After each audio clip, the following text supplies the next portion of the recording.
Wow. This is Academy of Tone episode 33. And this was, of course, the great Deep Purple from their big album In Rock. To me, that's the concept album of rock, heavy rock, or what became heavy metal in those days. Yeah, I listened to the Jimi Hendrix stuff and then Led Zeppelin, but that album was my personal initial spark to that whole genre of music, the heavy rock. And when you listen to that album, it starts with that kind of noise. A standard concert ends with this.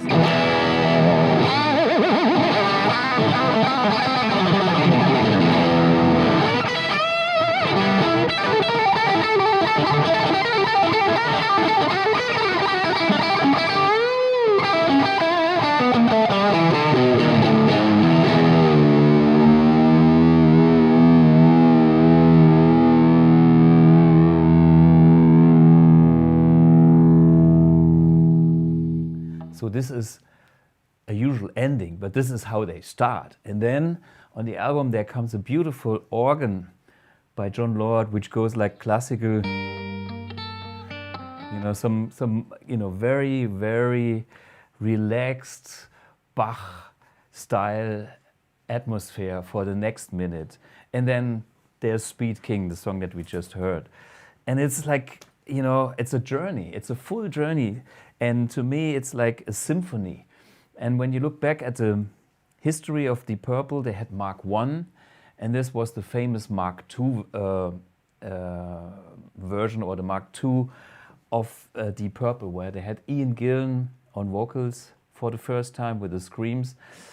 Unbelievable. I mean, the story goes that they heard Led Zeppelin and they thought, we will not get anywhere with a singer like their first singer. We need a real screamer. And so Ian Gillan came to the band, or they auditioned him. And this was the Mark II lineup of Deep Purple. And then, okay, this was just, the first minute of this chaotic, great intro into the Bach kind of next minute into high-end, high-speed, Speed King energy, high energy. There's, fast up-tempo, killer, groovy, all you want. And then the next song is called Bloodsucker. And this song is another blueprint for many rock songs in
okay, this one thing about that song is maybe,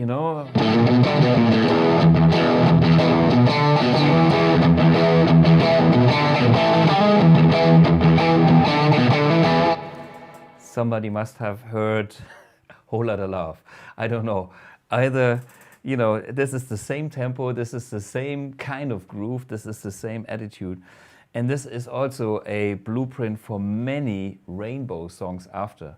And here I have a little clip with Tony Carey, who was the first keyboard player in Rainbow. And we played Stargazer let's double check if we can still get the DNA of Bloodsucker in that song. Can we have a quick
rainbow, but wait for the next part to come, which is a typical dark Blackmore thing when it goes into the melodic minor scale.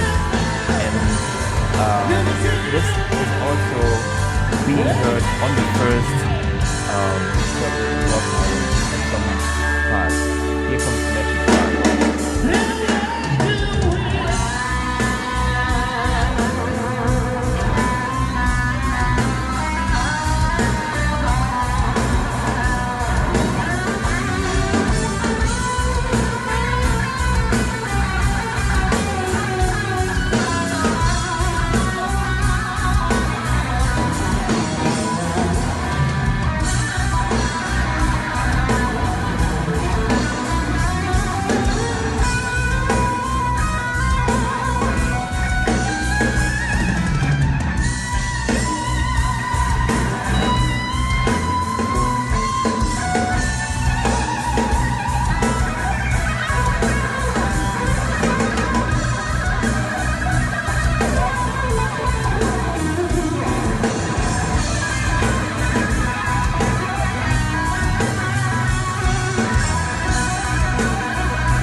The sound recipe of the Blackmore thing again. So what I'm using here in my current setup is the AMP1 Mercury edition on the vintage channel.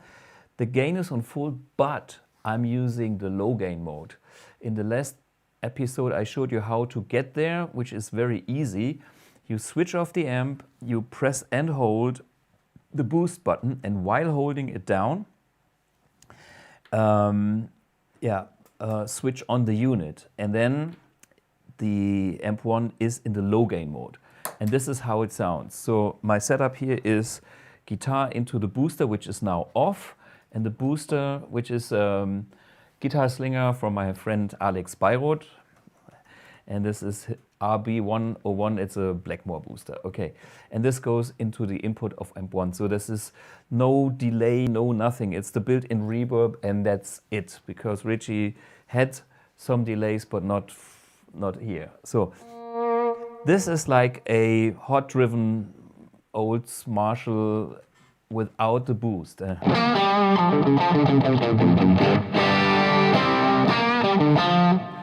Okay. The next thing is I engage the boost, which is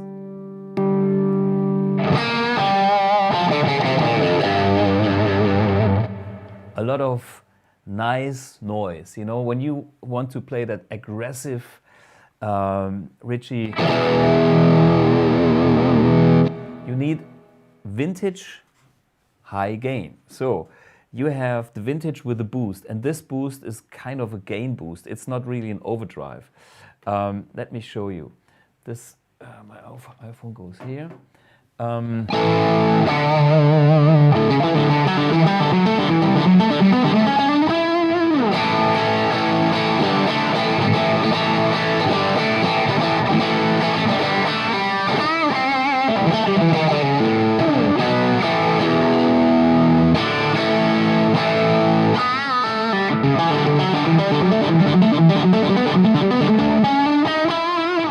Yeah, by the way, this is another cool lick from Ritchie on that album.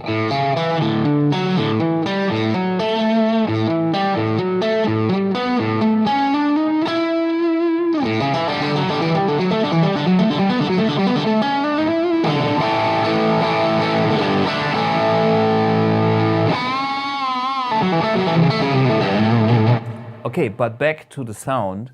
I show you bypass.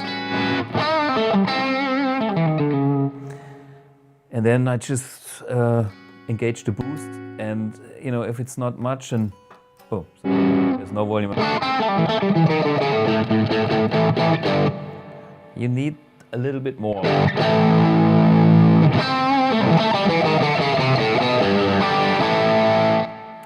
And if you like that later Blackmore sound from Burn, you better reduce the gain on your Marshall or my AMP1, which is...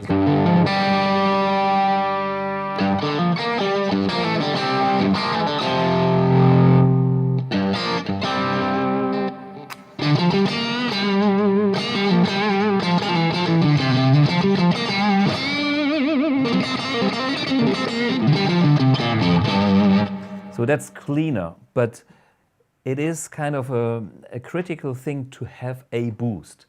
Let's check a few different boosts so you see how much a boost has the influence on the tone. I mean, Ritchie is famous for his tone, and of course it's in the fingers and it's in his phrasing, but let's talk about the amp side. And I think a booster is a critical component. I could use the internal boost first because it's there to show you how that sounds. Yeah, so this is the sound now with the guitar slinger. Killer, that's why I used it, compared to the built-in boost.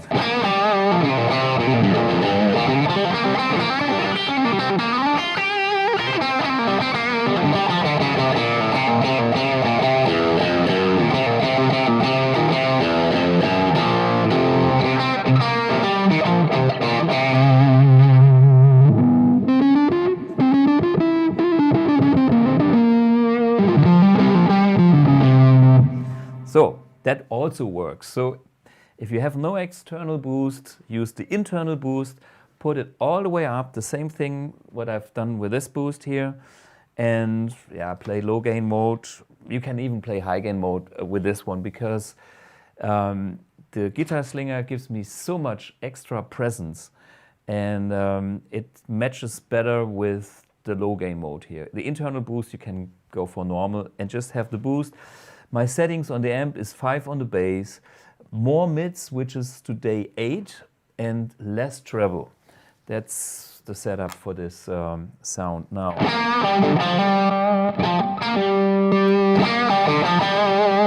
So you heard that nice boost.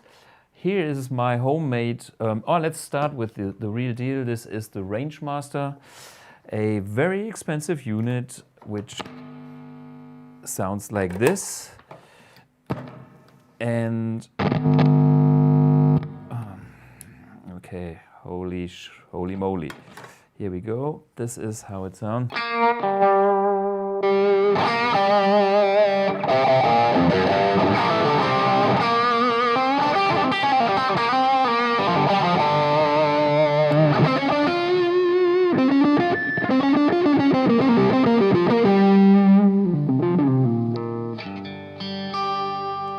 Cleans up nicely, is a bit noisy, but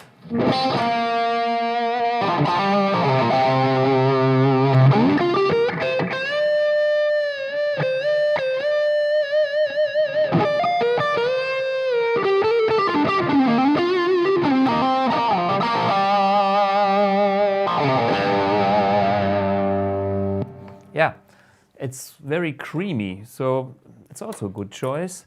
And then my own version of that is this gentleman here, and that's voiced slightly different without.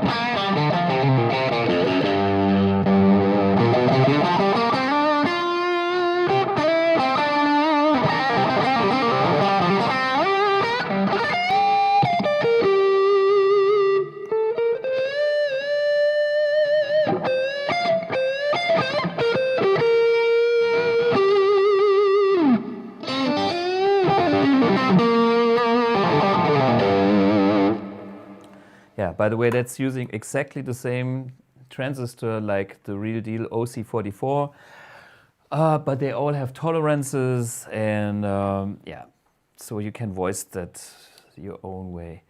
Yeah, I do have other boosters here.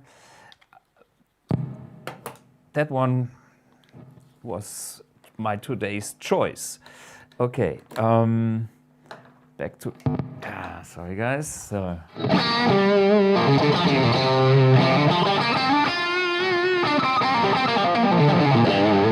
Okay, that's the sound. The next thing about that album to me is it is so many aspects that I love about classic rock.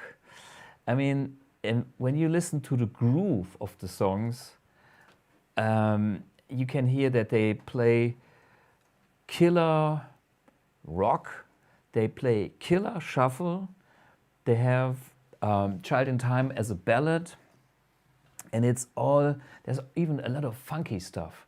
I had the pleasure to play with Ian Pace once, and yeah, we even played Black Knight, which was actually the single from that album. But on the album, they only had 6 tracks, which was not including Child in Time. So that's kind of a little weird thing. And sorry, I'm talking not Child in Time, Black Knight. So Black Knight was a single at that time, but it was not included on the LP. The LP had only 6 tracks, and since it was like a monumental heavy rock concept album to me, that the songs were pretty long. They had not the time to put that on the album. The thing about that album is there is all the ingredients that I love about classic rock, and also the variety of tones. You know, it has the heavy element, but it has the soft organ and the soft guitar. It has the groove. It has the riffs. Well, that's all it takes. And it has a little thing that we all know. Wait a minute, this was here, but we know it from somebody else. Maybe you know that.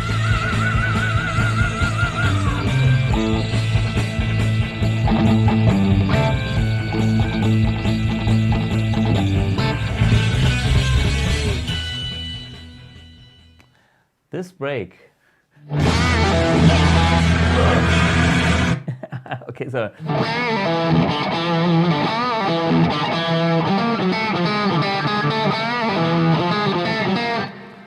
Lenny Kravitz was stealing from that album. And, you know, there's so many little details. When you listen to that album again, you find stuff that was stolen by other people. But of course, Deep Purple was stealing a lot from other bands as well. So there's a lot of Jimi Hendrix in there. There's a lot of, you know, some previous stuff that they have done, but they brought it to another level. Anyway, I'm a big fan of Ian Pace because he is, to me, one of the tightest drummers of that era, and he's technically unbelievable. When I listen to his accents, to his grooves, unbelievable. I'm just a killer He's to me is a killer player, and I'm a big, huge fan. Okay, the other thing I'm always talking about is Ritchie Blackmore picks. And these picks have this weird home bass shape, which is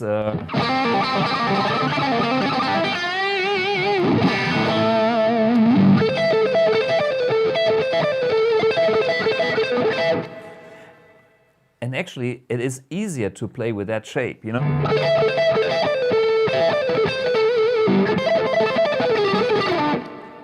Well, it's easier to play Blackmore stuff with that shape. And this is... That's a real deal one that he played.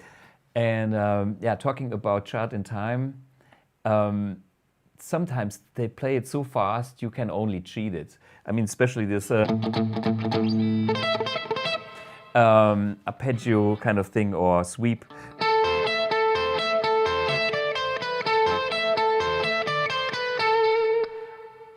I think if you really want to play it properly, you do.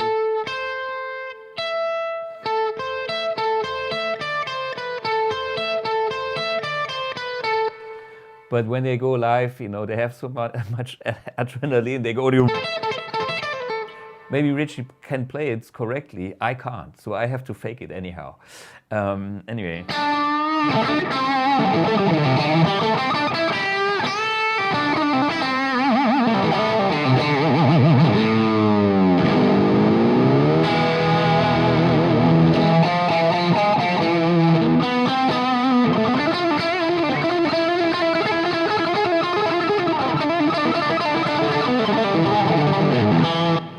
Okay, let me show you a couple of Ritchie's licks. One thing is, you have to understand this pull-on, pull-off bend.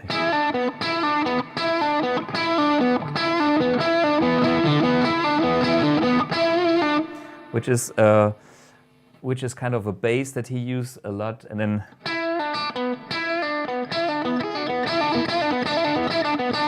And then he combines it with hammer on and pull off.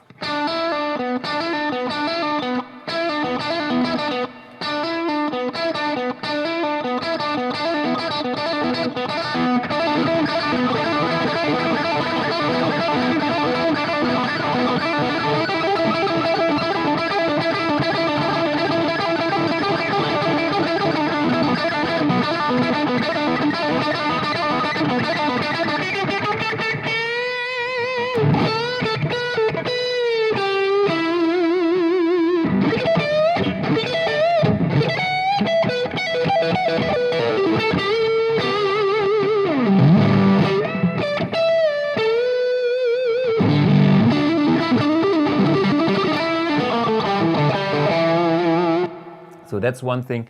And the other tricky lick I learned from him is his... He always does this... Or... wait a minute.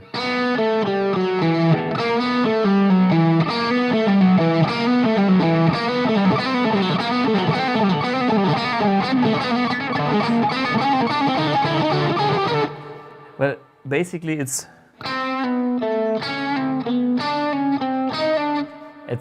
a... Wait a minute. It's a pull off and then like 3 notes, triplet kind of thing.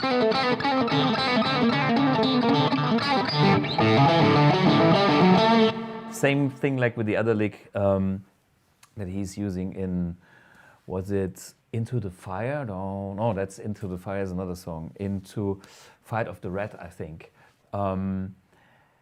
Anyway, it triplets. This band knows how to play triplets, and Ritchie knows how to play triplets. That's one thing, and that's important for the phrasing. And the other thing is also, if you analyze the melodic style that he's doing, Chart in Time.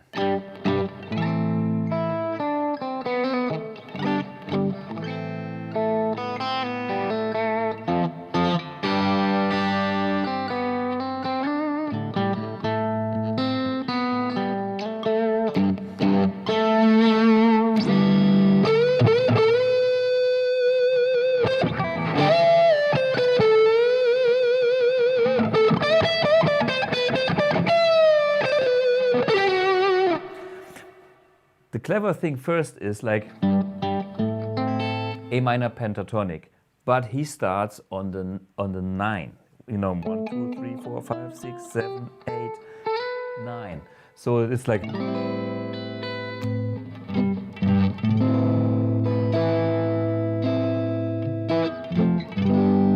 That's a super clever move. It gets the whole song, and especially the solo, such a great coloration, you know.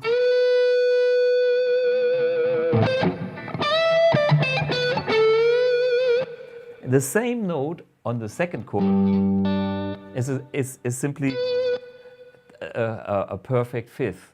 That's killer. That's so clever. I don't know if he understands that stuff, if he really understands what he had done, but this is smart as.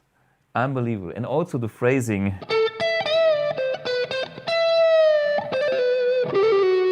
And this thing doesn't belong into the scale, because this is like natural minor, and he plays, which is Dorian. And it works just for that little snippet. And this one note gives an extra spice. Respect, Mr. Blackmore. I don't know if you know what you did, but you did it right. Because you broke the rules and created a real piece of art. Anyway, big fan here. So we talked about the sound. We talked about some of the playing things. I think, yeah, I'm just a big fan of that album and Deep Purple in general, of course. But this, to me, was the starting point of heavy rock. As we know, it has influenced generations of musicians and fans. So, yeah, I cannot stop raving about it. Wow, that's my rave on Deep Purple in rock. 50 years of that great album. If you haven't heard it, you actually have to go get it, sit back, have a beer or a tea or a coffee or whatever, and just listen to an album as it used to be an album, because it's a concept album. And you can enjoy it like a symphony. So that's that part. I think we can move on for the A-B comparison part, which brings me to the point that I get rid of the booster. Oops. And go straight into my switching system, which is another cable, not this one. I'm getting confused. Okay. And fuck, I have to get back later on. Do I remember my sound settings? Good point. I make myself, no, I don't make notice, I make a photo. I do it in the modern way. I do it like I always do it. Why change it? Make photo and look at the photo, look at my own settings. Come on, baby. I don't break the whole thing. Photo. Thank you. So, so next thing is A-B comparison. We have a beautiful silver Jubilee Marshall here, and switching system means I have to plug this in here, and that's this gentleman. Okay, and that's the other AMP1, and 4 is the silver Jubilee.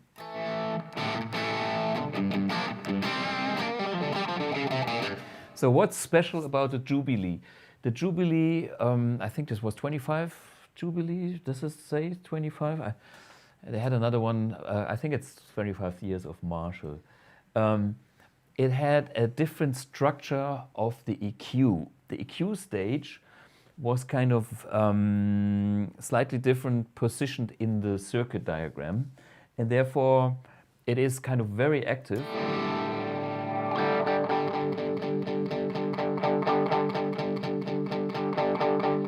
Mids, treble, blah, blah, blah. So you get a picture. But on the other hand, it's like...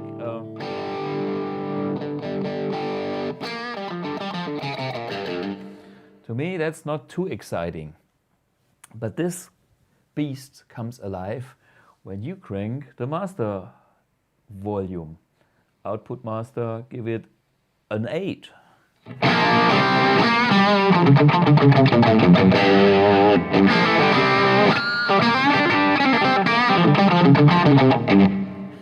Sounds Blackmore all day. I'm biased, okay.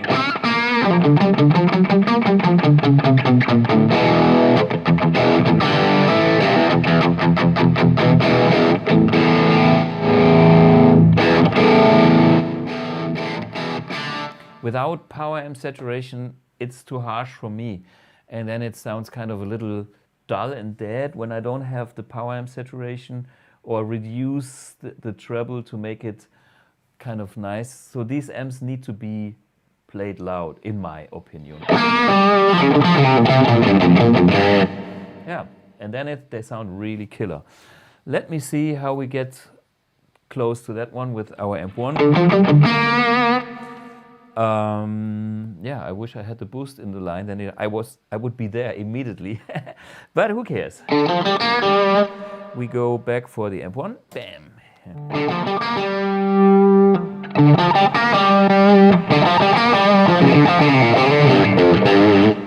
Actually not that hard. I'm not using any external stuff to show treble on 5.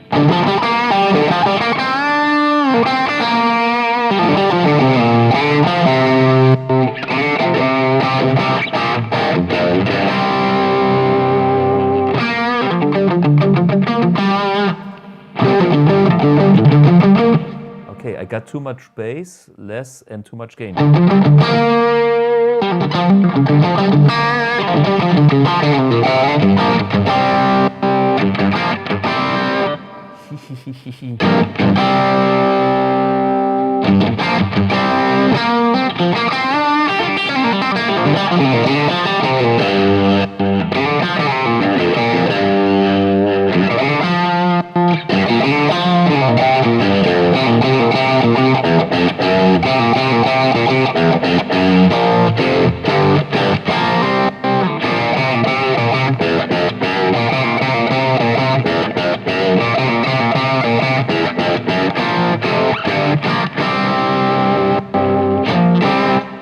Yeah, it's not exactly the same, but we can get somewhere close to it. And yeah, this is on the AMP1. I'm gain at 6.5, bass middle. The mids, that's the thing. The mids are pretty high. It's 8 now, or 9 even, and the treble is in the middle position. So that's the Silver Jubilee sweet spot.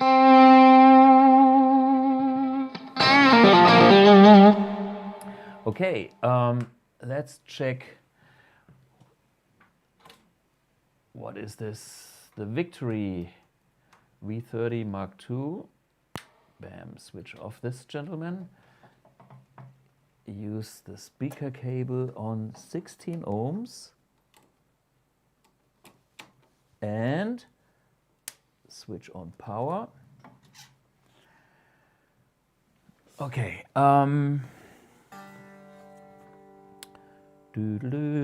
Okay. This is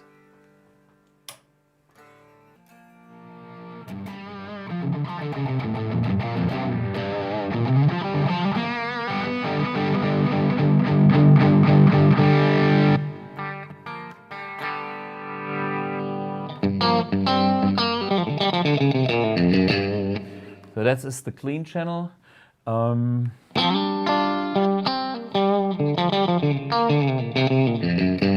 Yeah, it's actually nice. I like it. It's like spanky.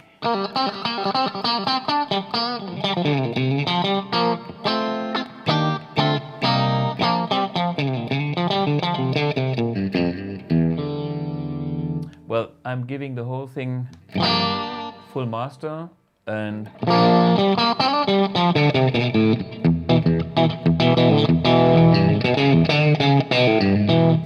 with a nice power amp sag and breakup. Let me see if I can get this with the AMP1. Clean.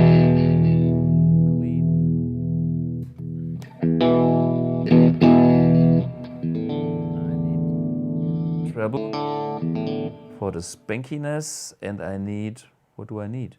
More volume, maybe? Ah, I'm on low gain mode. Ha ha ha, ladies and gentlemen.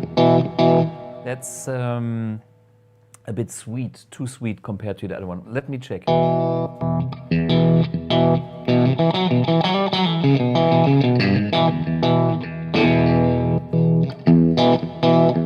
Okay, need more treble.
Yeah, similar, not the same. The AMP1 is sounding a little bit bigger. I could go to the other mode, but I leave it for now. In the standard mode, it is a bit more spanky. Here it's a bit warmer, which is the low gain mode. But you can see we get somewhere close. And I wouldn't say one is better, it's just slightly different.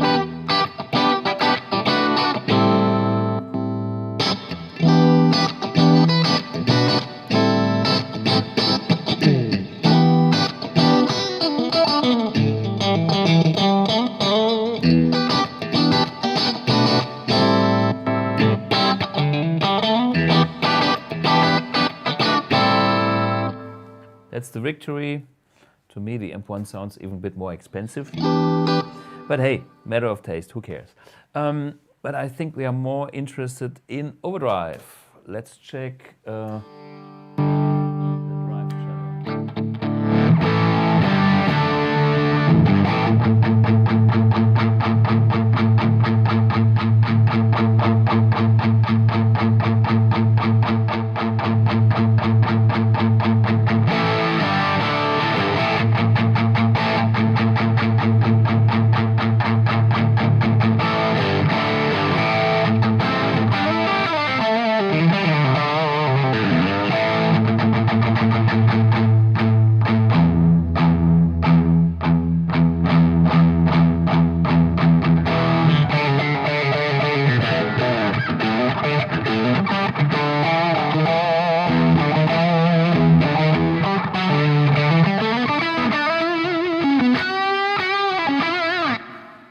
Yeah, it's a nice, rich and fat tube overdrive.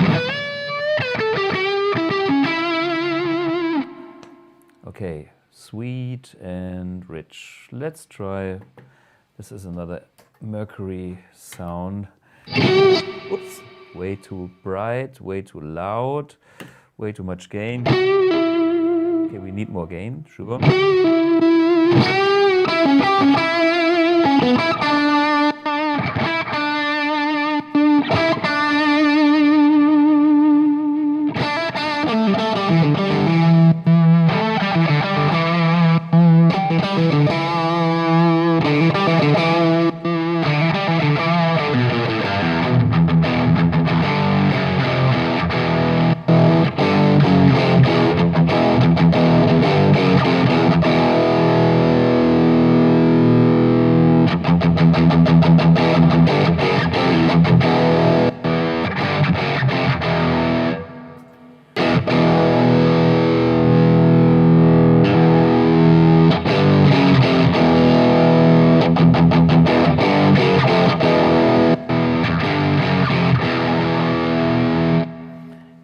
it's different mids, a bit nosy. Ours is, I try to get that nosiness, but actually that's what I don't like so much.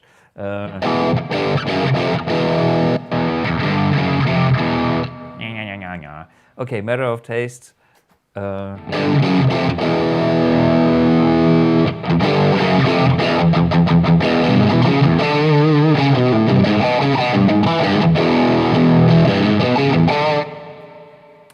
They do have a switch, let's check that out, which is a different EQ from the Mark I version, how that sounds. Maybe that's less nosy, who knows?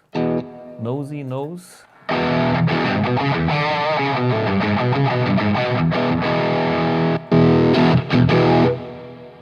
To me that sounds even nosier.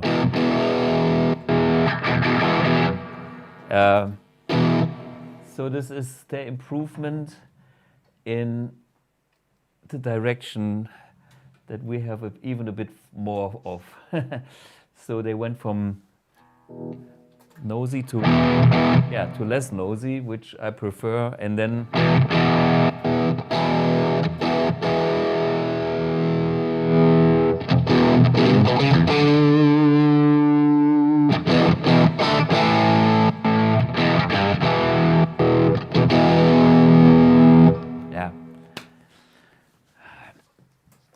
anyway, it's a big sound, it's a big sound,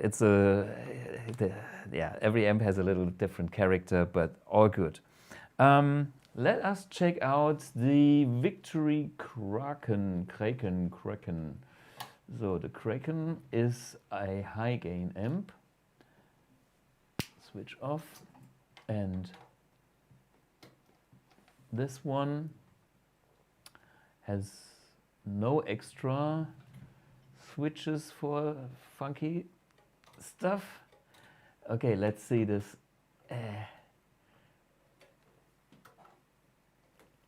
Come on.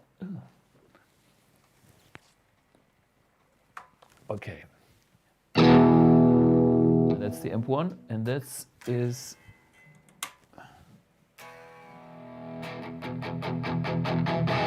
definitely, I mean, this amp is Rabea Massaad's signature amp, and this is the one that he uses for high gain.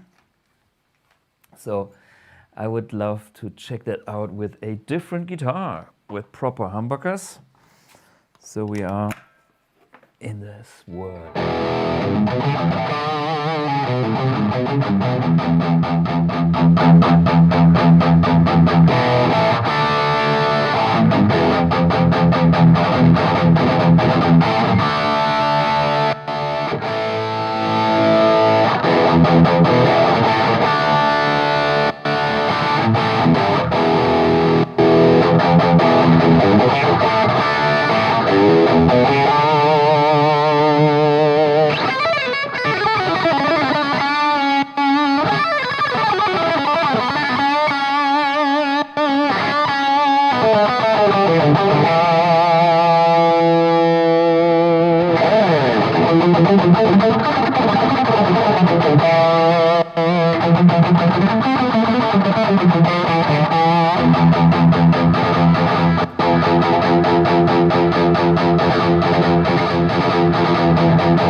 But I think this is pretty close by nature.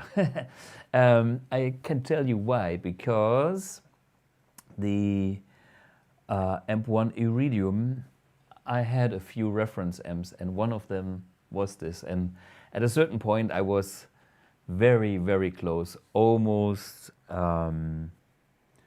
identical. Anyway, so.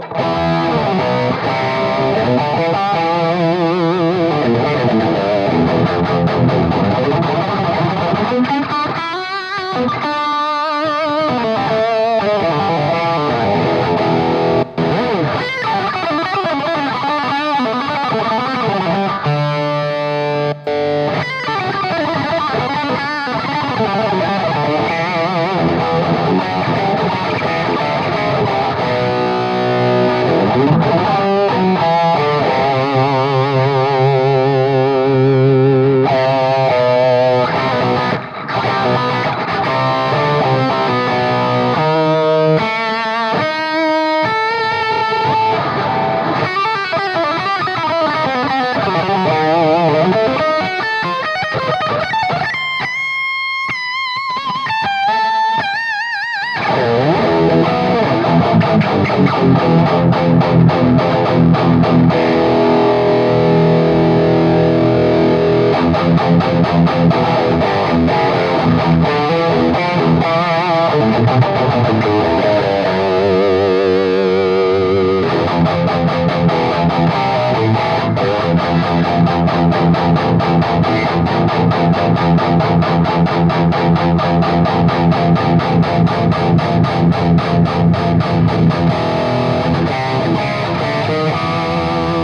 this is the other side of the modern channel when it's clockwise, so it's getting more.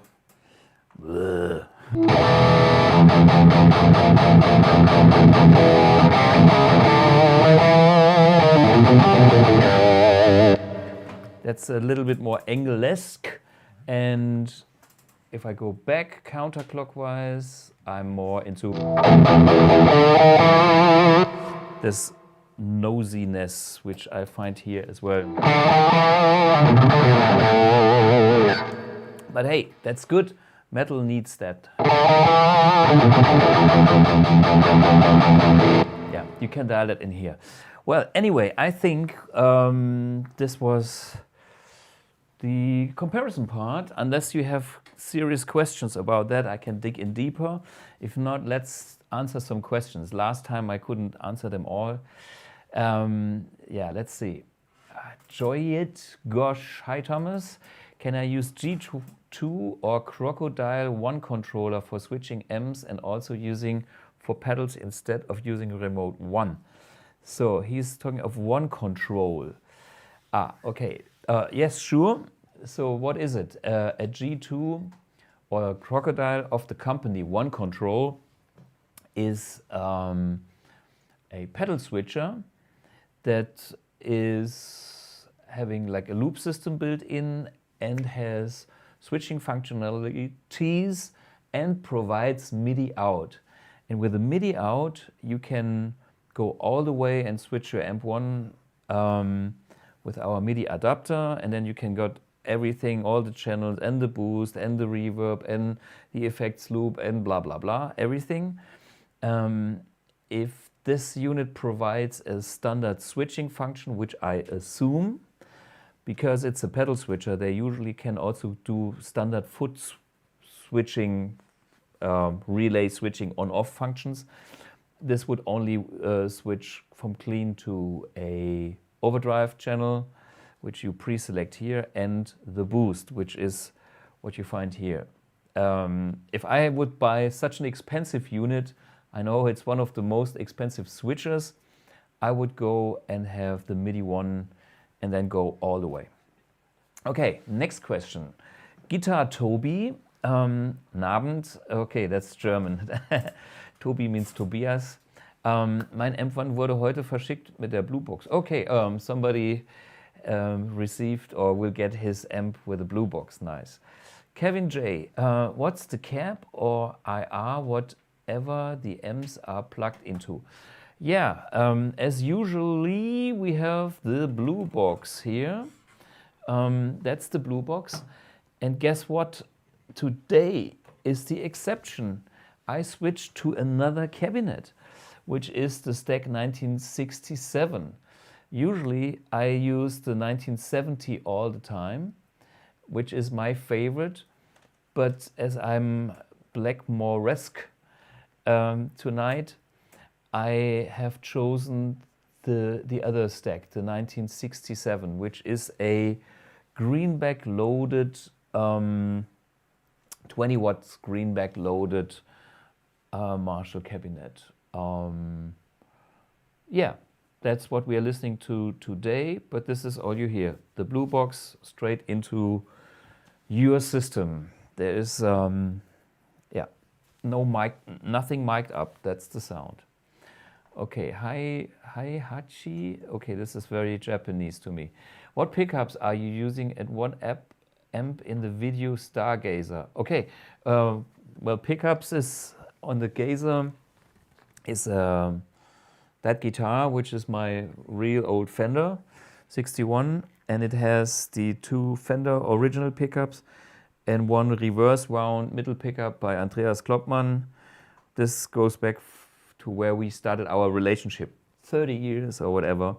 So that was the guitar, and I was using the AMP1 Mercury edition, which is the amp that I always play when I'm playing live. So yeah, that guitar, that amp on my standard pedal board, which has some effects, but all the overdrive came from that amp. And yeah, that's my rig. And by the way, there's a full episode about my pedal board. Yeah, where I explain everything in detail. Osmium Studios, I heard that before. What is the biggest criticism you have received on AMP1? Well, we heard a lot of different criticisms about the AMP1. One is, well, this is not your amp. And I said, yes, this is my amp. And it's like, yeah, but where's the power amp? No, this is built in here. And so I'm having big argument shit going off sometimes when people simply don't believe that a unit of that small format is a full amp replacing a real tube amp. So, and because they don't believe it. And then I really have to plug in the speaker cable. See, this is why we put a speaker logo on the cable. It says speaker. So there's power, there's a speaker, and there's the guitar input, and that's it. And it works. And where's the power amp? Well, it's built in here, but it can't be true. Well, it says 16 ohm. This is what something from a power amp. So that's sometimes we have criticism. Well, besides that, of course, there's always a matter of taste in sound. You know, some people prefer more telephone, which is fair enough. Which, yeah, some people don't find the right tones here, and then they believe another amp is better. Well, whatever sounds good to you is good to you, and if you like something else better, it's okay. That's the criticism. At the beginning, people were not believing that we have a tube sound quality here, which is nanotube. So, and then the rest is more I don't know, some people want it fully programmable, but we are working on this. So that's the AMP-X that's coming, but it's based on the same technology platform in a way that we can replace real tubes with smaller parts and a nanotube. But we are playing in the same kind of league in comparing tones. And it's just like different tube amps sound different, and this is one of them on the same level. Anyway, okay, next question. What's the pickup on the ESP? It sounds awesome. Good. Okay, ESP. I think it's a Seymour Duncan. Let me see that. And it says Seymour Duncan, yes. So I was right. I don't know the exact model, but yeah, I actually got this guitar also. It's a loaner from Alex Bayreuth, who is the guy also behind the Guitar Slinger products. And he has a good taste, and this is kind of his signature guitar, and he is into this more heavy stuff, and this is like, yeah, I like it too.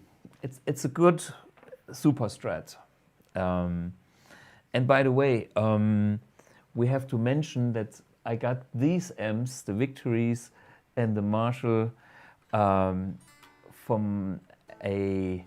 Andreas Usner, who is having a music school here in our area, St. Ingbert. This is actually the place where I grew up, and I was there at a school called Leibniz Gymnasium.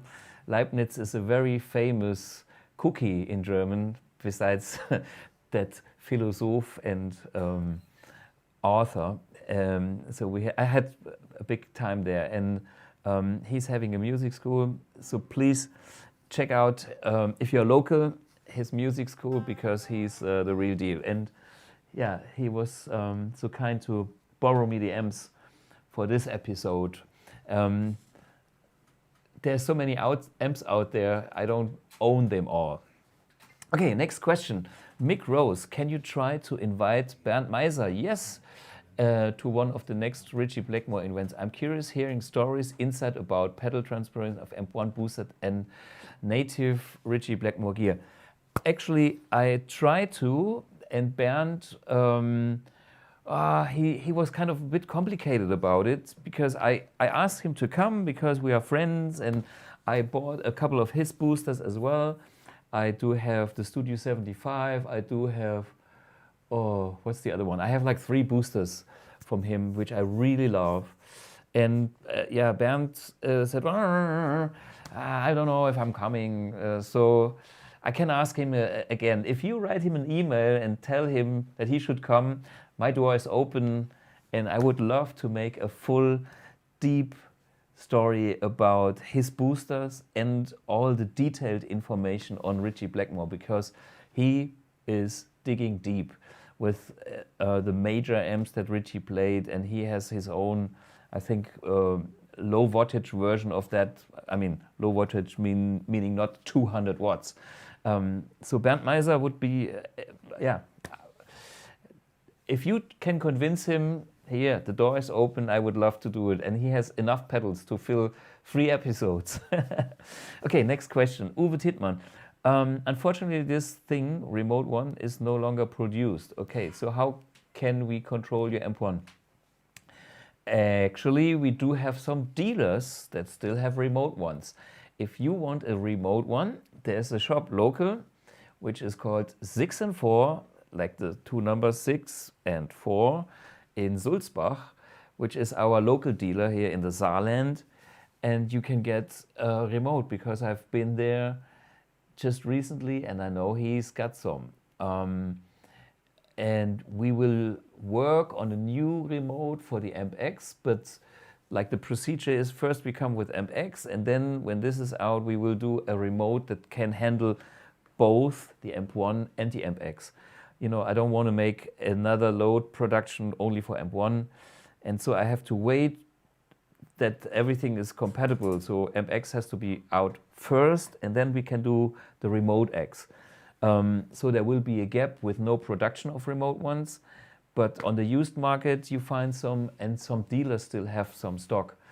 In the very, very worst case, in the US, we have some remotes. So don't be afraid, there is a way to get a remote. And the other alternative would be use a MIDI cable and use a MIDI adapter and use any other controller. So there is options. You're not alone. Okay, I think the Japanese guy again, Hachi Edajima. Sorry, it's I love. I heard a few. Tita takimasu means enjoy your meal. I know a few bits of Japanese, and I love the language because it sounds really nice and has very, very many sounds. Okay, question from him. And what amp you used in the video Stargazer? Can you make the sound of that? No, I love it. Well, I use that amp. There's nothing wrong about that. I mean, just go back for the episode. It was that amp. I played it on the normal gain setting, and that's basically it. And I played my other blue box setting. That's what I usually play, this one. If you check out any other of my episodes with my pedal board, I play exactly what you heard on that video. So, yeah, cool, no problem. Okay, Sven Becker. Hey Thomas, I'm using the AMP1 in 4 cable method, set up with a Boss MS3 and noticed some dynamic loss. I guess that's the buffered inputs. Do you have any suggestions for proper compensation? Aha, okay, so first, what is, the Boss MS3 is a Boss multi-effects that has built-in switching, which has MIDI out, so you can switch the AMP1 and your effects in the MS3 at the same time. That's super smart. Next thing that's super smart is the MS3 is very compact, and it has a loop and the option of having the 4 cable methods, which means you have effects in front of the amp and inside the effects loop. So again, super smart. The downside is the signal has to be converted from the guitar into the MS3, which is a digital device. So that's the first conversion. The second conversion, it has to go back into the analog world, out of the MS3 into the input of the AMP1. Then it has, you know, preamp of AMP1, and then it goes back to the MS3 from the effect sense, and then it has to be converted again. And then when the effects come back, they have to be converted again for the return. I would suggest to have this in a parallel mode, that you only add time-based effects like delay and reverb on top of the dry signal. So your signal path from input to output is only converted from analog to digital twice. And if the effect signal is converted, who cares? Because your dry guitar tone is still the same. So that would be my recommendation. Maybe you do this already, maybe you don't. If you don't do that, this is a thing how to get a better sound quality, and that's possible with our effects loop. The other thing is, if you look into the programs of the MS3, you have tools like EQ, like gain, and then you can try to A/B stuff and match what you are missing. So maybe there is some presence missing, or maybe there's something missing, and then you can still simply unplug the MS3 out of the effects loop and see if that's something you can get back, or you have a bypass thing or an A/B switcher, or simply trust your ears. And I wouldn't go for an extra device again. I mean, then you kill your concept, because the MS3 is nice and compact and so powerful for its size, but keep it simple. Try to work out the things. I could recommend to go for Gundi Keller. Gundi Keller is Mr. Roland and Boss. He was the demonstrator for as long as I can think, 20 years maybe, and he knows those products better than anybody else. So this is GK Gundi Keller Masterclass. That's, yeah, we have an episode with him, and maybe there's a link to his whatever website or anything. Maybe we put down below. But he is the expert. If he knows it better than I do. I can talk in principle, but not in detail. Okay. Dominic Pöli is the Celestion G12 75 Hertz, the right speaker for Blackmore sound. Well, that's also in here. I show you the difference. I personally think a greenback is better than a... wait a minute, I go back for my Blackmore setup then. Greenback is more suitable than the 75. The 75 has a different high ends. It sounds more rocky. If you like that, that's fine. But I think Mr. Blackmore wouldn't like that so much.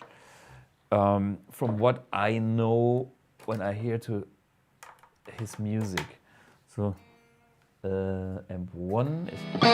Okay, here we go. Now it's the booster.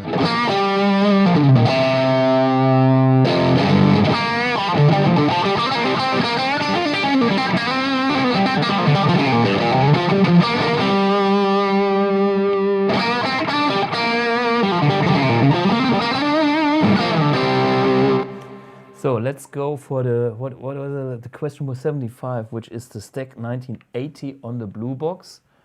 That's this one here. Yeah. And,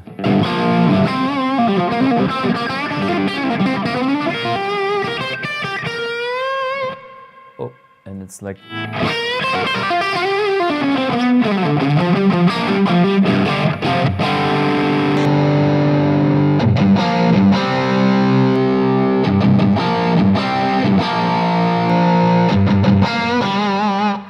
That's my personal favorite. That's the 70, okay, right?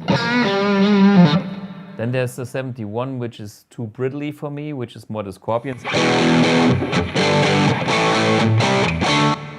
And then there is the 80, which is what you asked for.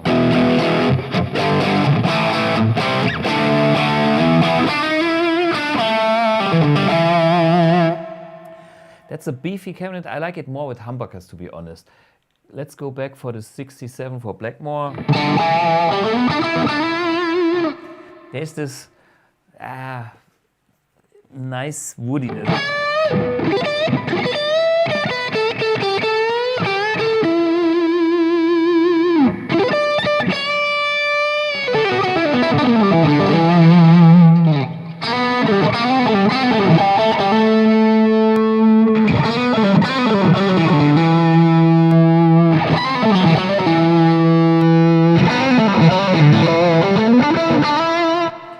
That's my sound. By the way, for the Japanese friend, that's my sound.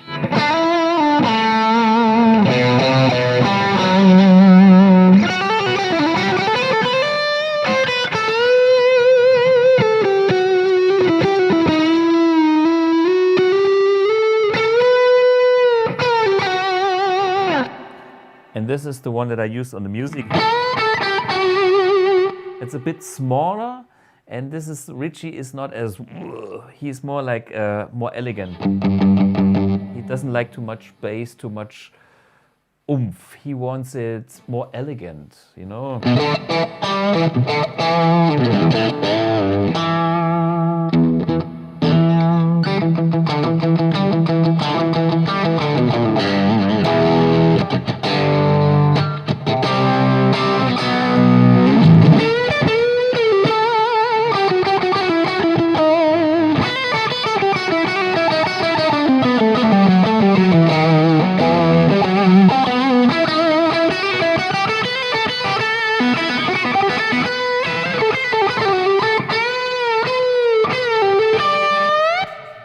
Okay, that's nice. Okay, next question. Alex, guitar fan. Hi Thomas, I just wondered on maybe a future episode, maybe you might like to perform Longing from Electric Gallery. Okay, Longing is a song of mine from Electric Gallery. I've not seen it on any of your DVDs and it's such an awesome instrumental. Oh, ho, ho. I have a copy of a Rabea Masterclass book. And, okay. Good point. I put it on my list and one day I play.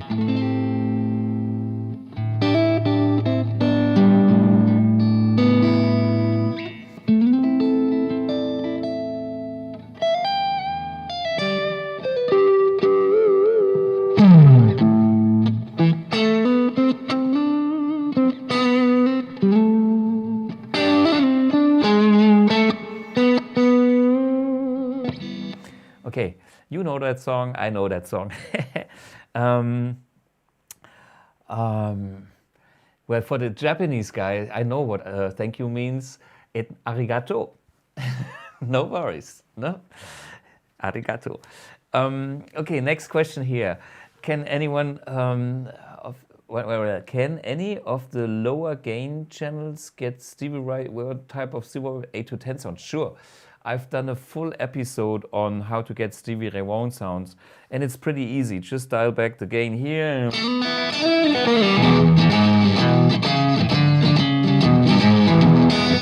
You're almost there, or you use the clean channel, spanky highs, and the boost. But there's a full episode on that one. Okay. Hiago Shuza, what? Artist used AMP1 for live in shows. Oh, Hiago Souza. Ah, wait a minute. Sousa sounds familiar to me. What artists, now I get the question, okay, I can read now, because, okay, what artists use AMP1 for live in shows? Many. If you go to on our website, www.bluguitar.com, like the name, bluguitar.com, there's a full artists page. And there's Ian Crichton from Saga, there is Jennifer Batten, there is Uli John Roth, there is blah, blah, blah. Just look on the artist page and you find a huge list of many artists playing AMP1 on live shows. And the reason for that is, like Ian from Saga says, it is so consistent. He trusts this more than his tube amps. When you see a Saga concert and the last live DVD or anything he has recorded since the last, how long is the AMP1 existing, 4 years or so, it's all AMP1, even though you see sometimes a nice tube amp, but it's not plugged in. It's plugged into this thing because this is what he's playing. And you can hear this. And then live DVD means this is what he's playing live, just as a proof. Okay, Osmium Studios again. Are you planning to design more cabinets? Yes. I'm actually having a prototype of a tweed open back cabinet in the making. I'm half happy.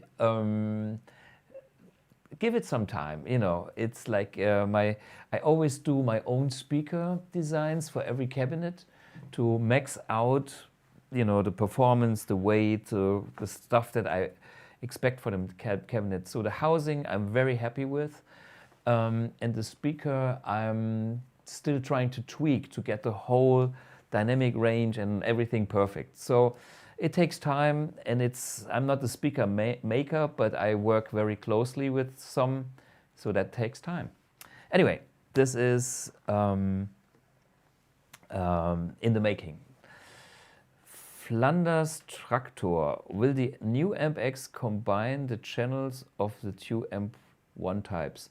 You mean the sounds of this one and this one? Yes, the AMP-X will be both and more.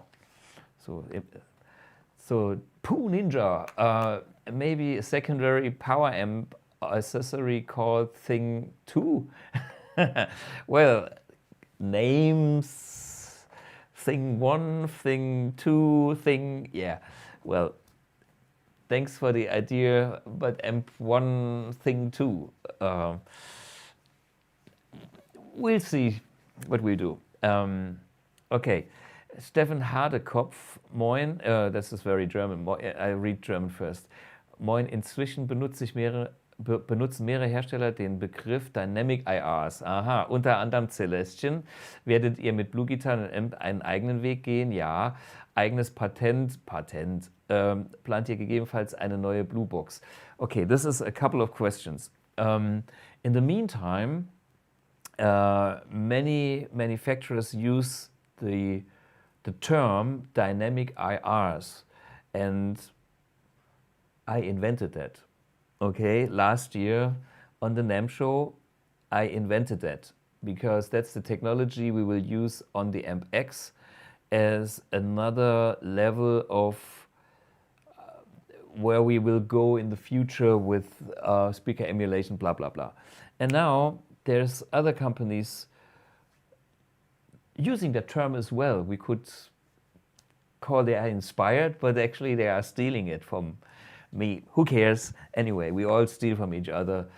And we will do our own technology. They are doing something in that direction. And this is the way to go, because the Blue Box is killer as it is. And what's next? It could be dynamic. Let's see how this goes. We will all find out in the AMP-X then. And then I don't see a Blue Box Mark II in the near future. We are too busy with the other stuff we are doing. So this is all good. Osmium Studios again. Let me ask you a silly question. Do you receive a lot of endorsement requests? New companies usually get a lot of kids asking for free stuff. Yeah, well, we use, you know, people send us emails, but BluGuitar cannot afford to give free gear and support people. We are not a big company that can write off stuff. This you can do with bigger companies that maybe are sponsored because they are part of a big corporation, and we don't have the funds, we don't have the money. We have the products, we are a small team, and we reinvest everything in new products like AMP1, and there is no money for big marketing bullshit. So if you want to be an artist, write us an email. If you are Jeff Beck, maybe I can make you a Christmas present because you're my hero. And if you're not, you have to pay for it. And this is what Jennifer Batten did and what Uli John Roth did. Uli paid for 5 AMP1s. He bought two for himself and the rest for the other guys in the band. So we don't do any freebies. Anyway, yeah, but we do get emails in that direction. Okay, Dominic Pöhli. Can you invite the Candlemass guitarist about his story with AMP1 Iridium? That's a good point. I'm in contact with him, and the thing is, he lives in, I think, Sweden. And I asked him if he would join in on the video stream, and he said, "Oh man, you know, too much technology." Candlemass is killer, and we had super nice talks on the phone. He's a funny guy that I would love to have on the show. Okay, maybe I try again. Maybe he has a friend now that has a video studio, so we can do it like we do video interviews. If not, we have to wait till he comes to Germany, then I grab him. And yeah, Lars Johansson from Candlemass, cool guy. I mean, we talked deep shit, not just the amp. We talked music and beyond, history and funny things. Great guy. I want him on the show one day. Okay, next question. Werner, maybe. Bitte nicht lachen, meine Band aus German probt jetzt gar nicht und sonst kaum. Ich spiele fast nur zu Hause. Dein Amp ist für zu Hause zu laut. Wie läuft er mit Powersog? Was macht da Sinn? Der Amp würde mich nämlich interessieren. Sorry, der Amp ist nicht zu laut, weil ich spiele den auch zu Hause und den kannst du leise regeln. Okay, for the guys in English, this amp, so he's asking,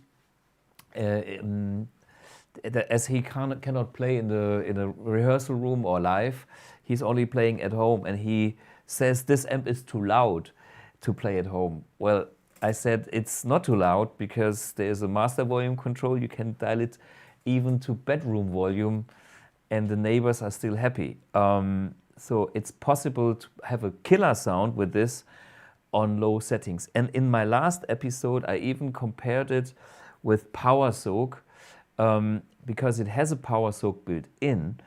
But actually, I think you don't need that Powersog. It is like, it sounds killer and warm even just as it is. Dial a low master setting here, and you have a killer tone.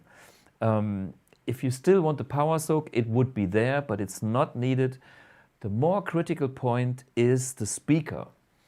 You have to have a speaker that sounds good at low volume, which is like a greenback. An old greenback is a speaker that sounds nice at low volumes. It only handles 25 watts, but you need like not even 1 watt at home. You need half a watt or a quarter of a watt, or 150 milliwatts or even less. And then you need a speaker that has a good tone. And we do have a speaker which is called a Nano Cap that is providing a killer sound for home. This is what I have in my living room just downstairs. And it sounds so alive at low volume. There's no edge treatment. The speaker membrane is lightweight. And I designed this cabinet especially for blues players, small gigs. I can still gig with it as a rock player, but it sounds killer in the living room. So there's your solution. Power soak, well, check out my last episode, not needed. Okay, next is Engelmann. Hi Thomas, since you are talking Blackmore tonight, how about comparison with Engel Blackmore in the future? That's a good point. I need one to get as a loaner to do that. Maybe even the fast hand and the slow hand versions. Yeah, that's a good point. If I had one, I'd do that. Okay, put it on the list. If somebody local is here, give me an information and I pick it up and we do an Engel Blackmore comparison. Sure. Mick Rose. Hi Thomas, thanks for sharing knowledge with us. Your Wednesday schedule became a must. Yeah, it is a must for me and maybe for you. It is indeed intended to expand looper kit by more than 4 circuits. Let's say 9. Sorry, too many boosters in use. No, I kept the looper kit as a simple version to expand the AMP1 system, which is reduced or which is using 4 loops. If you have more pedals, what I do is I have 2 pedals in series in 1 loop. Sometimes that's even better for me because it's like I have different setups.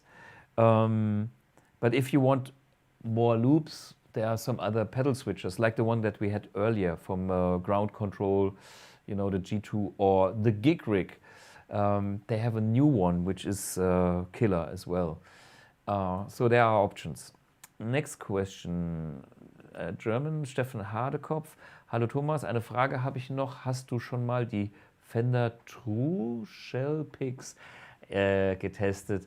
I tested everything and I have the true shell. I have the true shell here. This is the truth. This is a copy. This is the real deal, tortoise shell. And anything else is, I tried it, it's not there. This, even my own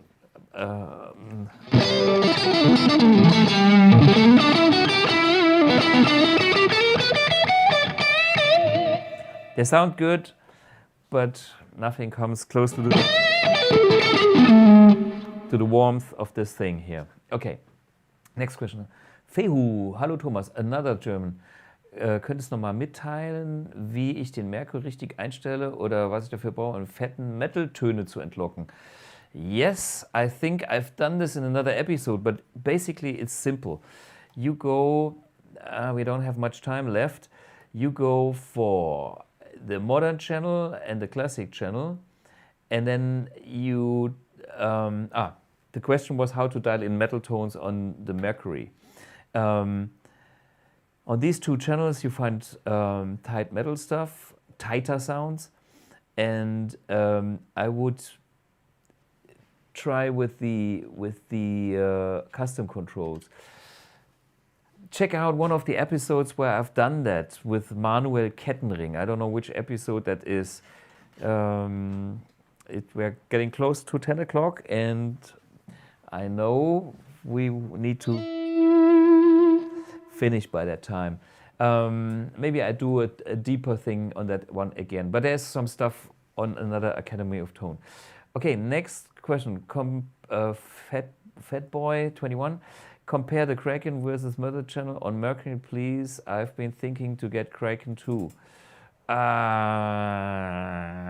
much time do we have? 4 minutes. Shit.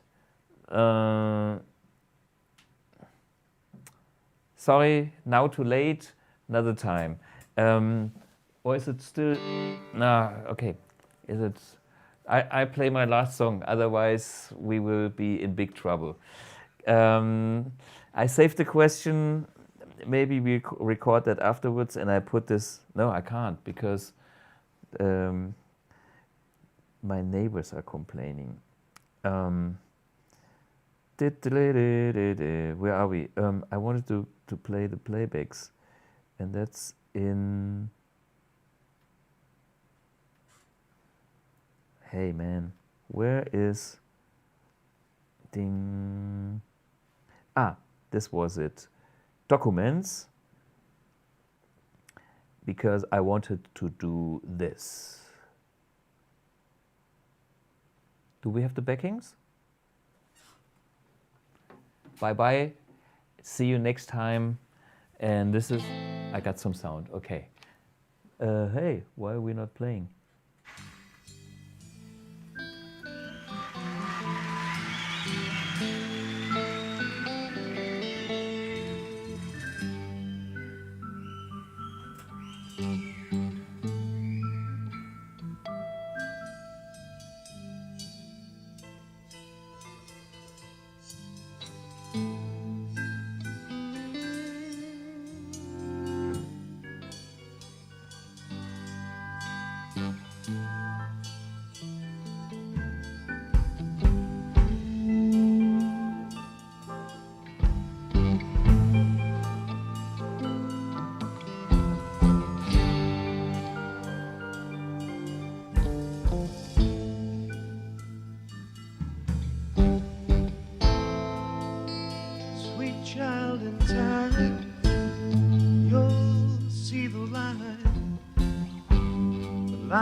Between the good and the bad. See the blind man, he's shooting at the world, the bullets flying, they're taking a toll. If you've been bad, Lord, I bet you have. And you've not been hit by flies.